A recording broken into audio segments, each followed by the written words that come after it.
హాస్పిటల్సే advertisements ఇస్తున్నాయి కదా sir. అంటే ఒకటి ఏంది రోబోటిక్ వర్సెస్ నార్మల్ సర్జరీ చెప్తే ఇక్కడ minimal cut, minimal blood loss, ఇక్కడైతే తక్కువ టైంలో నీకు రికవరీ ఉంటుంది అని చెప్పేసి అడ్వర్టైజ్మెంట్స్ ఇస్తున్నాయి.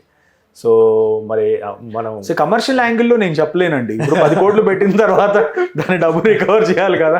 నేనంటే ఇప్పుడు నన్ను ఇక్కడి నుంచి తీసేస్తారు. ఓకే, రోబోటిక్స్కి అదే చెప్తున్నాను కదా. ఈ కమర్షియల్ పాయింట్ ఆఫ్ వ్యూలో ఏదో ఒకటి కొత్తది చెప్పకపోతే జనం కూడా ఇప్పుడు అదే చెప్తున్నాను కదా. ఎవరో ఇట్లా అంటే మీకు మోకాళ్ళు సరైపోతుందంటే అక్కడేమో 1000 మంది పేషెంట్స్ ఎన్నో సంవత్సరాలు కష్టపడి చదివి నాలెడ్జ్ని అప్లై చేద్దామంటే మనం హార్డ్లీ 10-15 మందిని చూస్తున్నాం. వాళ్ళని కన్విన్స్ చేయాలి, మళ్ళీ ఇది చెప్పాలి, ఇది చేయాలి అని. సో బేసిక్గా ఏంటంటే జనం కూడా అది కోరుకుంటున్నారు, ఏదో ఒక మార్పు రావాలి, ఏదో సంథింగ్ న్యూ.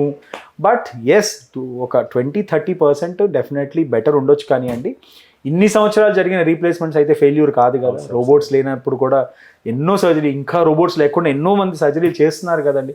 వాళ్ళు కూడా బాగానే ఉన్నారు కదా. It's a better technology, doesn't mean it will replace the humans. Okay, ఇప్పుడు ఇవాళ ఒక పెద్ద మంచి కాలం వచ్చింది editorial, AI can never replace the human skill. Never. AI can try to compete with the humans and their application of mind, but it can never replace the human skill. So that itself says, ఎంత technology వచ్చినా మీ బాధ, మీ మనసులో బాధ నేనే అర్థం చేసుకోగలను ఒక మనిషిగా.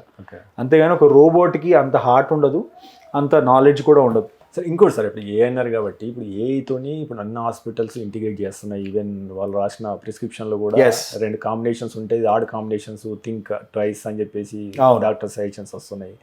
సో ఇన్ టర్మ్స్ ఆఫ్ సర్జరీస్లో కూడా ఆర్టిఫిషియల్ ఇంటెలిజెన్స్ వాడి వేగంగా చేయడానికి ప్రయత్నం చేస్తున్నారు. ఈ ఆర్టిఫిషియల్ ఇంటెలిజెన్స్ కానీ, ఈ బిగ్ డేటా కానీ సో రానున్న రోజుల్లో ఎలాంటి ఇంపాక్ట్ చూపిస్తుంది అనుకుంటారు? మీరు మార్పు చూస్తూనే ఉన్నారు. ఈ మోడర్నైజేషన్ వల్ల కొన్ని పాజిటివ్ థింగ్స్ ఉన్నాయి, నెగిటివ్ థింగ్స్ కూడా ఉన్నాయి. ఇదే మొబైల్ ఫోన్ నుంచి మొన్న ఒక డాక్టర్ 8.5 కోట్లు పోగొట్టుకున్నాడంట. అవును, చూసుంటారు న్యూస్. ఇదే మొబైల్ ఫోన్లో నుంచి స్కాములు జరుగుతున్నాయి. ఇదే మొబైల్ ఫోన్తో టెక్నాలజీ వాడి పిల్లలు చెడిపోతున్నారు. So technology good or bad అనేది is a controversial question. Okay, అది వాడినంత మటుకు ఎంత మటుకు వాడాలో అంత మటుకు వాడితే ఇట్ ఈస్ గుడ్. అది ఓవర్ యూజ్ వాడే కొన్ని బ్యాడ్. ఇప్పుడు ఈ AI టెక్నాలజీ ఎప్పుడైతే హాస్పిటల్స్లోకి వచ్చిందో, ఆ మధ్య మొన్న యూఎస్లో ఒక గ్రూప్ ఆఫ్ హాస్పిటల్స్ని మొత్తం డేటా స్క్వీజ్ అవుట్ చేసేసారు.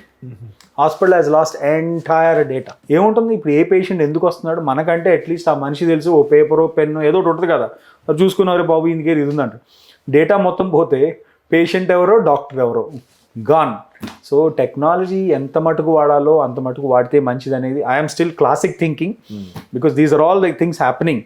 రేపు AI వచ్చి నిజంగానే ఇంకొకళ్ళు ఎవరో వీళ్ళని ఎవరన్నా పాడు చేయాలని అనుకొని దానికి ఏదో ఒక ఇది అంటారు కదా స్పైవేర్లని అవన్నీ పెట్టేసి ఆపరేషన్ మరిగిజ్లో జరిగే టైంలో రోబోట్ ఆపేసేట్ చేశాడు అనుకోండి, అప్పుడు ఏమవుతుంది? హ్యాకింగ్ లాంటి హ్యాకింగ్ జరిగి రోబోట్ వెళ్ళి రాంగ్ అంటే ర్యాన్సమ్వేర్ రోబోట్లు వేసాడు అనుకోండి, అన్ని రాంగ్ సర్జరీలు చేస్తూ పోతే ఏమవుతుంది? సో బేసిక్గా I think robot technology is good, but then how much of technology we have to incorporate into our lives.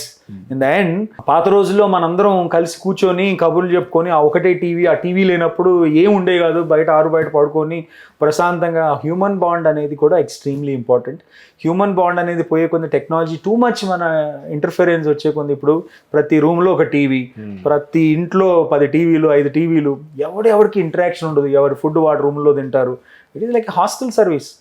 So I think నా ప్రకారం ఏంటంటే ఇంత టెక్నాలజీ వచ్చినా ఈ పర్టికులర్ మనిషికి సంబంధించిన ట్రీట్మెంట్ సంబంధించిన దాంట్లో human touch is extremely important అని నా ఒపీనియన్. మీరు తీసుకునే అదే మందులు, అదే నాణ్యమైన మందులు, కానీ సగం ధరకే. అవును, మెడ్ ప్లస్ బ్రాండ్స్ పై 50-80% తగ్గింపు.